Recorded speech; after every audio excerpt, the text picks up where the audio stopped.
परसंघ विधानसभा स्तरीय सक्रिय कर्मी समावेश कामाख्यानगर सारंगधर स्टाडियम ऑडिटोरियम रे परसंघ निर्वाचन मंडली स्तरीय सक्रिय कर्मी समावेश अनुष्ठित हो ढेंकानाल जिला बीजेपी सभापति रासबिहारी बेहेरा अध्यक्षतार अनुष्ठित कर्मी समावेश रे परसंघ विधायक विभूतिभूषण प्रधान जोगदे वर्तमान सरकार गठन होईछि। सक्रिय कर्मी माने सरकार जनहितकर कार्यगुड़िक ग्रामांचल रे प्रचार प्रसार करने सहित ग्रामांचल समस्या गुड़िक किभली सरकारी स्तर में कार्यकारी हो पारिबो सेथि प्रति ताल ठारू आरंभ करी दलीय जिला स्तरीय नेतृवर्ग पर्यंत समस्ते गुरुत्व देवाक परामर्श देथिले। एथिरे वरिष्ठ सदस्य प्रेमानंद जेना, परजंग ब्लॉक अध्यक्ष शर्मिष्ठा दलबेहेरा, उपाध्यक्ष यशस्विनी राउत, कंकड़ाहाड़ ब्लॉक पूर्वतन अध्यक्ष कार्तिक साहू, मातृप्रसाद नंद प्रमुख उपस्थित रही दलीय कर्मी भूमिका उपर आलोचना करथिले। एही समावेश निर्वाचन मंडलीर विभिन्न प्रांतरू प्राय 600 ऊर्ध्व सक्रिय कर्मी जोग देथिले। Prahlad Mudaling report, Masiya news.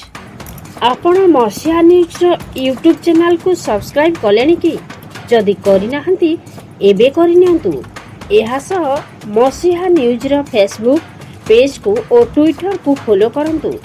तासह मसिया news रो ऐप आसीगलानी निज मोबाइल रो प्ले स्टोर रो डाउनलोड करनियंतु।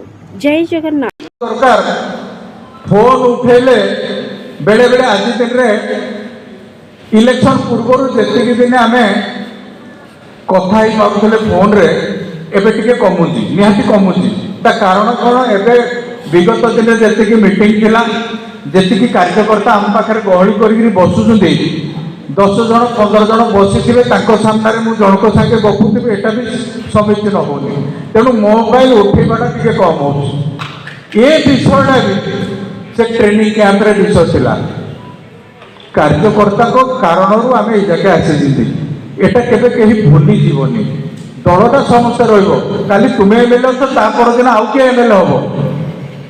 एथर हमर ओडिशा विधानसभा रे 51 जन पूरा नुआ प्रथम थर के एमएलए ही 51 जन बीजेपी 78 आम एमएलए 51 जन संपूर्ण नुआ एमान तो आगु केबे एमएलए ही नथिले।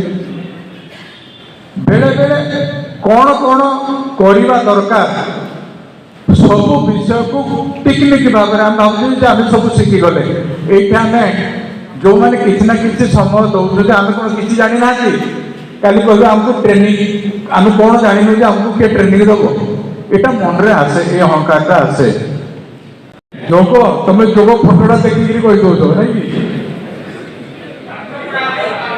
बीजेपी प्रशिक्षण शिविर माने ट्रेनिंग कैंप शिखा जाए। आज आम तो धर आपण दयार आम एमएलए एमपी मंत्री से माने ट्रेनिंग पाउले तो एमएलए एमपी हो सारे ये पुणी कि ट्रेनिंग पाँच मन में आसीपे कि ना से ट्रेनिंग दिया होता केंद्रीय नेतृत्व ट्रेनिंग दौले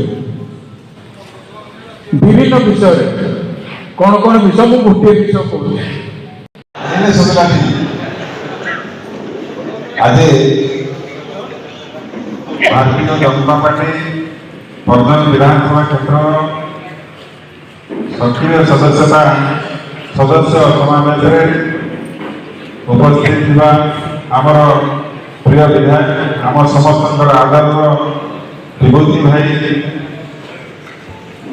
आम गणना उपस्थित अच्छा आज अतिथि भाव में आम विधायक पाई जो मैंने आमको मार्गदर्शन करेंगे। आज सम्मान्य पूर्वतन जिला सभापति लोकसभा क्षेत्र संयोजक प्रेमानंद भाई